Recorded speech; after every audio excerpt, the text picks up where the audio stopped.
അറ്റംപ്റ്റിൽ തന്നെ എനിക്ക് OET score ചെയ്യാൻ പറ്റി. ഈ അക്കാഡമി ചൂസ് ചെയ്തിട്ട് എനിക്ക് ഭയങ്കര സന്തോഷമുണ്ട്. ഇത് അനേകായിരം നഴ്സിംഗ് വിദ്യാർത്ഥികളുടെ വിജയാനുഭവം.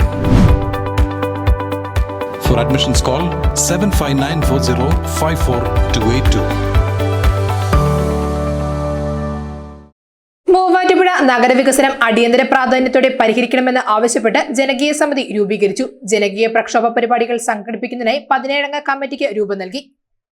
വിവിധ വകുപ്പുകളുടെ ഏകോപനമില്ലായ്മ കൊണ്ട് മുടങ്ങിയിരിക്കുന്ന മൂവാറ്റുപുഴ നഗരവികസനം അടിയന്തര പ്രാധാന്യത്തോടെ മുഖ്യമന്ത്രി ഇടപെട്ട് പരിഹരിക്കണമെന്നാവശ്യപ്പെട്ട് ജനകീയ സമിതി രൂപീകരിച്ചു.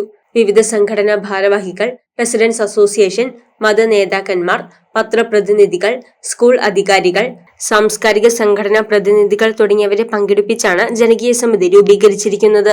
മുടങ്ങിക്കിടക്കുന്ന നഗരവികസനം, KSRTC ബസ് സ്റ്റാൻഡ് നിർമ്മാണം, മുടക്കല് ബൈപ്പാസ് തുടങ്ങി വികസന പ്രവർത്തനങ്ങൾ വേഗത്തിലാക്കുകയെന്ന ലക്ഷ്യത്തോടെയാണ് ജനകീയ സമിതിക്ക് രൂപം നൽകിയിരിക്കുന്നത്.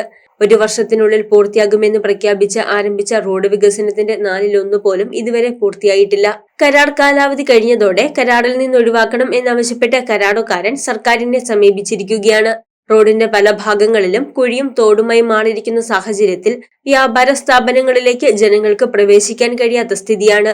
നഗരവികസനം അനന്തമായി നീളുന്നതുമൂലം നഗരത്തിലെ കുഴികളുടെ എണ്ണം ദിനംപ്രതി കൂടി വരുന്ന സ്ഥിതിയാണ് ഉള്ളത്. മൂവാറ്റുപുഴ മർച്ചന്റ് അസോസിയേഷൻ മുൻകൈയെടുത്ത് അസോസിയേഷൻ ഹാളിൽ വിളിച്ചു ചേർത്ത യോഗം നഗരവികസനം മുടങ്ങിക്കിടക്കുന്നതിൽ ശക്തമായ പ്രതിഷേധം രേഖപ്പെടുത്തി. തുടർ നടപടികൾക്കായി merchant association president Ajmal Chakkungal പ്രസിഡന്റായി 17-അംഗ കമ്മിറ്റി രൂപീകരിച്ചു. അടിയന്തരമായി ജനകീയ പ്രക്ഷോഭ പരിപാടികൾ സംഘടിപ്പിക്കുന്നതിനും ആദ്യഘട്ടം എന്ന നിലയിൽ മുഖ്യമന്ത്രിക്ക് ഭീമാ ഹർജി സമർപ്പിക്കുന്നതിനും യോഗത്തിൽ തീരുമാനിച്ചതായി ജനകീയ സമിതി പ്രസിഡന്റ് അജ്മൽ ചക്കുങ്ങൽ പറഞ്ഞു.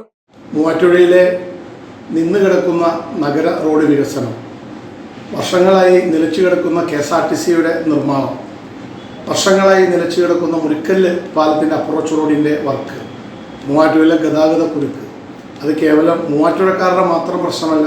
മൂവാറ്റുപുഴയിലെ എയർപോർട്ടിലോട്ട് കടന്നു പോകുന്ന ഇടുക്കി ജില്ലയുടെയും കോട്ടയം ജില്ലയുടെയും പത്തനംതിട്ട ജില്ലയിലെയും ഒരുവിധ ജനങ്ങൾക്ക് ബാധിക്കുന്ന വലിയ പ്രശ്നമായി ഇന്ന് മൂവാറ്റുപുഴ മാറിയിരിക്കുകയാണ്. ഈ പ്രശ്നങ്ങൾ മൂവാറ്റുപുഴയിലെ ജനങ്ങൾ ഇന്ന് ടൗണിൽ ഇറങ്ങാൻ വീർപ്പുമുട്ടി ജനങ്ങൾക്ക് ഇറങ്ങാൻ ബുദ്ധിമുട്ടുണ്ടാകുന്ന ഒരു സാഹചര്യത്തിൽ മൂവാറ്റുപുഴയിലെ മുഴുവൻ ജനങ്ങളെയും കോർത്തിണക്കിക്കൊണ്ട്, മുഴുവൻ സാംസ്കാരിക പ്രവർത്തകരെയും കോർത്തിണക്കിക്കൊണ്ട്, മൂവാറ്റുപുഴയിലെ സംഘടനകളെയും കോർത്തിണക്കിക്കൊണ്ട് കഴിഞ്ഞ ദിവസം മൂവാറ്റുപുഴ നഗരവികസന ഒരു ജനകീയ സമിതിക്ക് രൂപം കൊണ്ടിരിക്കുകയാണ്.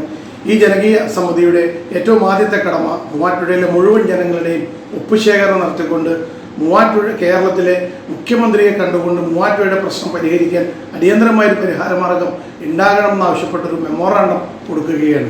അതിനുശേഷം ഈ പ്രതിസന്ധിക്ക് പരിഹാരം കണ്ടില്ലെങ്കിൽ ഏറ്റവും ആദ്യഘട്ടം എന്ന രീതിയിൽ മൂവാറ്റുപുഴയിലെ മുഴുവൻ ജനങ്ങളെയും ഉൾപ്പെടുത്തിക്കൊണ്ട് ഒരു മനുഷ്യ ചങ്ങലയ്ക്ക് രൂപം കൊടുക്കുകയും പിന്നീട് വലിയ വലിയ സമരമാർഗങ്ങളിലോട്ട് മാറുന്ന രീതിയിൽ മൂവാറ്റുപുഴയിലെ ഈ ജനകീയ വികസന സമിതി മുന്നോട്ട് ആലോചിക്കുവാനായിട്ട് കഴിഞ്ഞ ദിവസവും കൂടി യോഗം വിലയിരുത്തുകയും ഇത് ശക്തമായ രീതിയിൽ തന്നെ മുന്നോട്ട് പോകാനും തീരുമാനമെടുത്തിരിക്കുകയാണ്.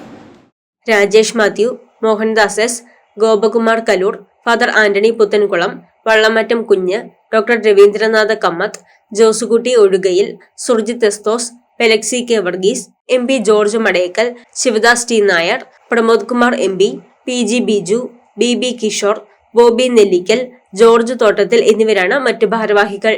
News desk Muvattupuzha news. ആദ്യം ടെൻഷനായി.